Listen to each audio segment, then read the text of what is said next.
লান তাদিল্লু বিহিমা তামাসসাকতুম বিহিমা কিতাবাল্লাহ ওয়া সুন্নাত রাসূলিল্লাহ। আল্লাহর পয়গম্বর রাহমাতুল লিল আলামিন জানিয়ে দেয়, তোমাদের সম্মুখে আমি দুইটা জিনিস রেখে দিচ্ছি, এই দুইটা জিনিস যদি তোমরা কিয়ামত পর্যন্ত ধরে রাখতে পারো, কিয়ামত পর্যন্ত তোমরা আল্লাহ তাআলার হেদায়েতের পথে চলতে পারবা। তোমাদেরকে ততদিন পর্যন্ত পথভ্রষ্ট করতে পারবে না যতক্ষণ পর্যন্ত দুইটা জিনিসকে তোমরা ধরে রাখতে পারবা।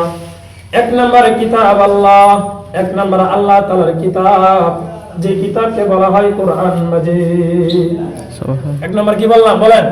কোরআন মাজিদ। যতদিন পর্যন্ত কোরআনের অবসরণ করব, যতদিন পর্যন্ত কোরআনের উপর আমল করব, ততদিন পর্যন্ত আপনাকে আমাকে কেউ পথভ্রষ্ট করতে পারবে না। ও সুন্নাতে রাসূলিল্লাহ, দুই নম্বর আমি পয়গম্বরের সুন্নাত তোমাদের মধ্যে রেখে দিচ্ছি, আমার পয়গম্বরের সুন্নাত।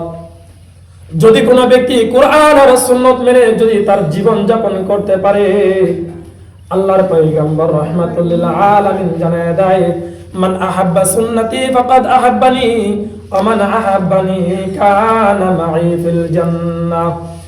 আয় দুনিয়ার মানুষ, আমার উম্মতরা শোনো, তোমরা যদি আমার পয়গম্বরের সুন্নতের উপর আমল করতে পারো, আল্লাহ রাব্বুল আলামিন জানায় দেয়, যে ব্যক্তি পয়গম্বর আপনার সুন্নত মানবে সেই ব্যক্তি আপনাকে মানবে, আর যে ব্যক্তি আপনাকে মানলো তাকে আমি আল্লাহ তাআলা জান্নাতের মেহমান বানায় দিব।